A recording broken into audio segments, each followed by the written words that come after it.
away when you're ready. Just off the training field, a lot of excitement as we get closer to El Tráfico. Guys are in a good way this week. Still feel like we're moving forward. We've got guys back in training. Carlos doing a little bit, which is always important for all of us.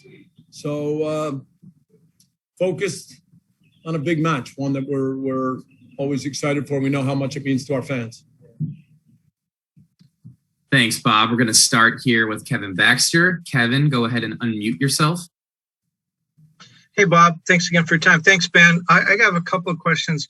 First, what do you think, you mentioned Carlos's training. Do you think Carlos will be available Saturday? What about some of the other injured players?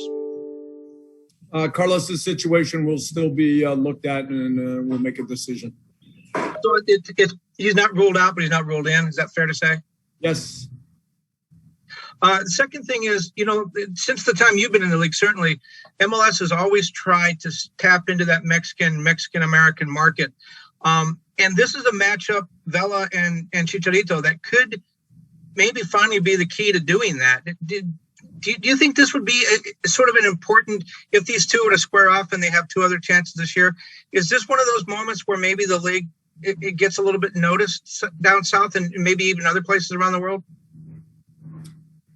Those are two big players in the league. Whenever there's good games and some of the big players are competing, then I think that brings attention. Thanks. Thanks. Up next, we're going to go to Joe Reedy. Joe, go ahead and unmute yourself. Bob, thanks for doing this. Just in respect to what you've seen from the Galaxy on film, how are they different with Greg as the head coach now? Is it similar to what he did in Toronto, or are there any changes? There are similarities to the way they played in Toronto. I wouldn't say it's exactly the same, but Greg's teams have ideas on how they want to play, how they want to build. With this team, I think in going forward, they like to switch the play, and obviously there's a focus on how to create chances for Chicharito. What's the biggest change you've seen in Chicharito this year, maybe compared to the couple times you saw him last year? I think he started the season fresh with a good mindset, and obviously the first two games, dangerous. His ability in the box is still what sets him apart from many other strikers. And so, as I mentioned a second ago, Greg understands that, team understands that. And you get a sense that the whole group is excited that he's fitter and in a good frame of mind, because they know how important he could be moving forward this season. Okay. Thanks, Bob. Thanks, Joe. Scott French, take it away. Hey, Bob. We know MLS seasons have their own unique rhythms, and we often don't see teams at their best or even nearing their best until we get into summer.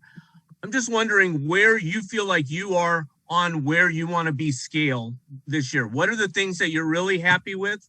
What are the things that you feel you really need to work on? In 3 games, I think that we've pushed the tempo in all the games.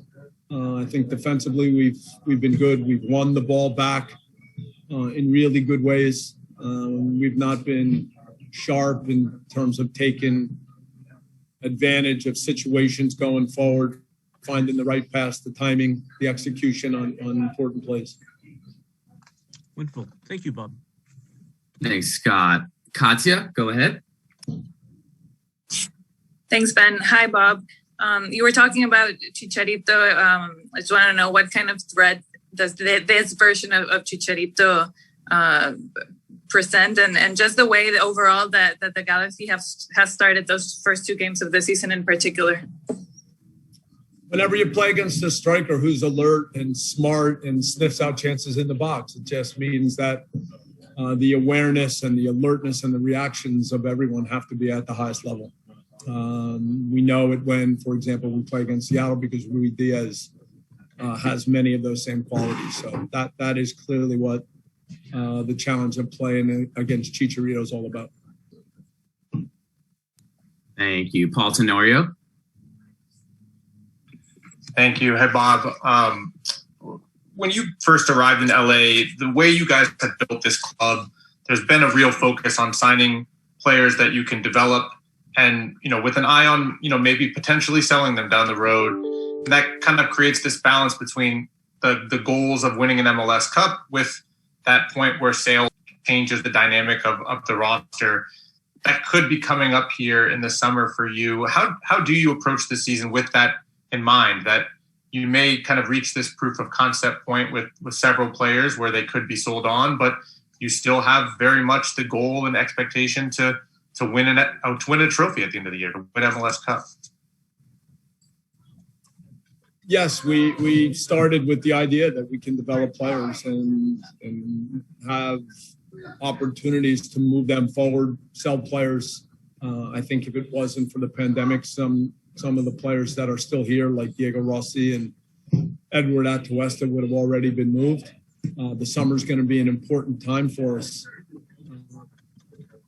We concentrate on trying to get better, trying to win every game, trying to improve from game to game. And then all of that puts you in position at the end to try to win MLS Cup. But again, first and foremost is being a good team every week, creating chances, scoring goals, finding ways to improve.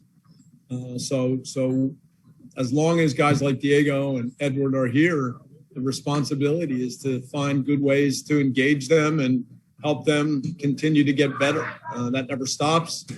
And then if indeed they move on, opportunities for other players, and it'll be a strong indication that we are a team where if young players come and improve, it will get noticed, and that we can continue to try to do that with other players while still being a really good team. When you look around the world in football, there are clubs that are able to do that. Ajax is one, for example, that comes to mind. So we've got a long ways to go to get this right, but that's certainly how we think and how we try to go about it. Thank you, Bob.